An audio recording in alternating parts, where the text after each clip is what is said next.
Assalamualaikum warahmatullahi wabarakatuh. Kembali lagi di channel Nasihat Kehidupan Misteri. Pada video kali ini saya akan membahas tentang Istana Ratu Balqis sudah ditemukan oleh warga.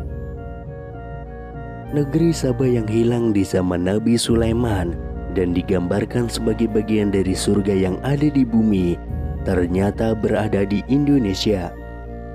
Fakta mengejutkan itu disampaikan oleh ahli matematika Islam Kiai Haji Fahmi Basya Hamdi. Melalui penelitiannya selama 33 tahun lebih, sejak tahun 1979 hingga kini, Fahmi Basya bukan hanya memaparkan tentang peninggalan Nabi Sulaiman yang agung, tetapi merekonstruksi sejarah Nusantara. Al-Quran datang tidak hanya meluruskan ilmu tauhid dan akhlak manusia, tetapi juga meluruskan dunia kepurbakalaan kita, kata Fahmi Basya. Menurut Fahmi Basya, ciri-ciri negeri Saba yang pernah disinggahi Nabi Sulaiman dan tentaranya telah digambarkan dengan jelas dalam Al-Quran.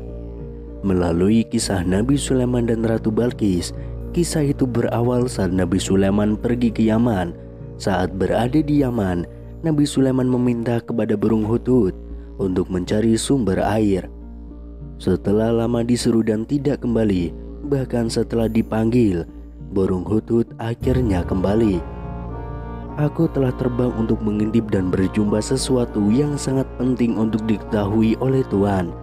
Demikian kata burung hudhud kepada Nabi Sulaiman. Pernyataan itu lantas mengundang rasa penasaran Nabi Sulaiman. Dilanjutkan oleh burung hudhud. Saat sedang mencari sumber mata air, dia terbang jauh dan melihat satu negeri yang sangat indah. Negeri itu bernama Negeri Saba dan dipimpin oleh seorang raja perempuan yang dikenal dengan Ratu Balqis. Istana yang dilihat oleh burung hudhud itu menurut Fahmi Basya berada di antara dua dukuh, yakni Dukuh Dawung dan Dukuh Sambirja, Desa Bokoharjo dan Desa Prambanan, Kecamatan Prambanan, Kabupaten Sleman, Yogyakarta. Pemakaian istilah Ratu Boko dalam penelitian ini sekedar untuk mengenali tempat, karena tempat itu sekarang bernama Istana Ratu Boko, bukan untuk mengatakan bahwa Ratu Saba atau Ratu Balqis sama dengan Ratu Boko, sambung Fahmi Basya. Dilanjutkan oleh burung hudhud, Ratu Balqis dan pengikutnya bersujud menyembah matahari dan meninggalkan ibadah menyembah Allah. Dia dan pengikutnya juga telah disilapkan matanya oleh syaitan kepada perbuatan yang syirik. Setelah mendengar keterangan dari burung hudhud, Nabi Sulaiman marah besar, sebab tidak ada Tuhan lain yang patut disembah selain Allah.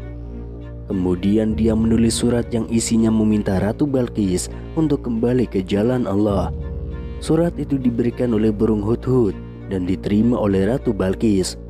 Fahmi Basya mengklaim surat Nabi Sulaiman itu ditemukan di dalam kolam istana Ratu Boko, terbuat dari lempengan emas, begitupun dengan tempat upacara menyembah matahari.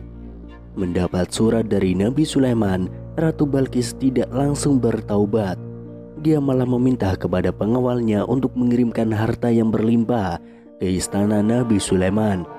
Pemberian itu dianggap sebagai penolakan atas ajakan kembali ke jalan Allah. Nabi Sulaiman pun semakin berang dan memerintahkan kepada para pengikut Ratu Balqis untuk kembali ke negeri Saba. Bahkan Nabi Sulaiman mengancam akan menyerang negeri Saba dengan bala tentaranya.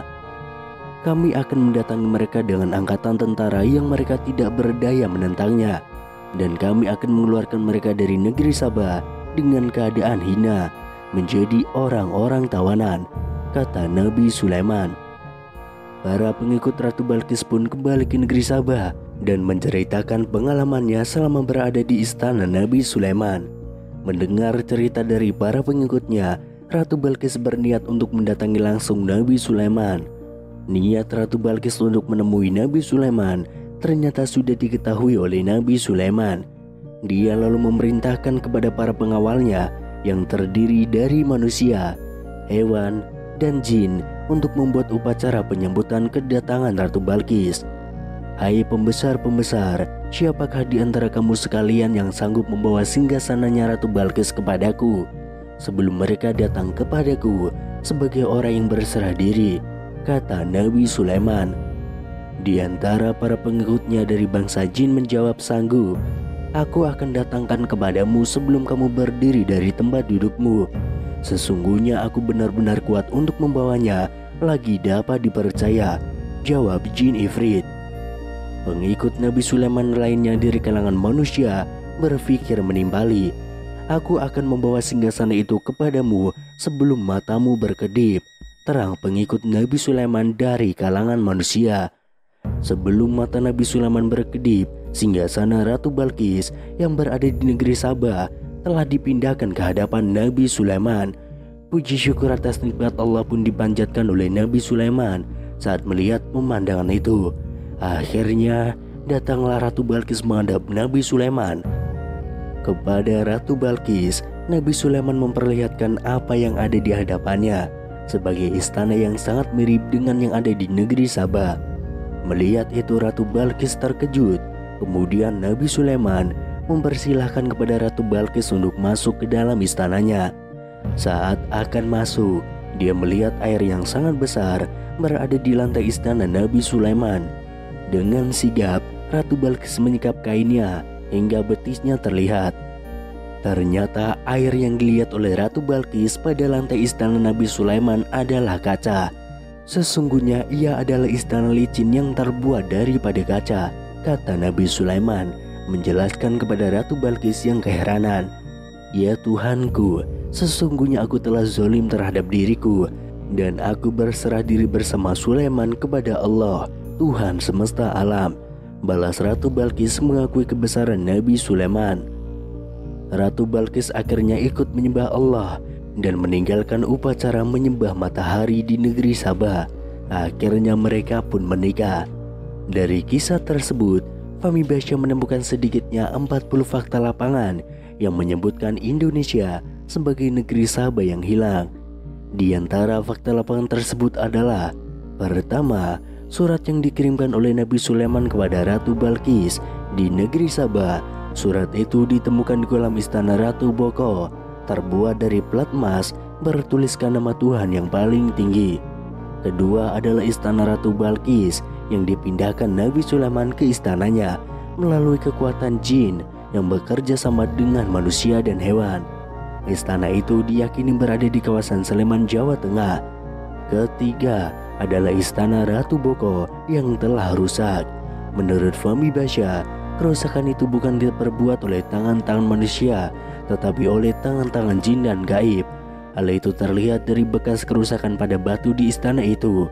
Keempat adalah tempat bersujud menghadap matahari di istana Ratu Boko. Di tempat inilah burung hut-hut melihat Ratu Balkis dan pengikutnya sedang melakukan upacara menyembah matahari. Dan masih banyak fakta-fakta yang lainnya lagi.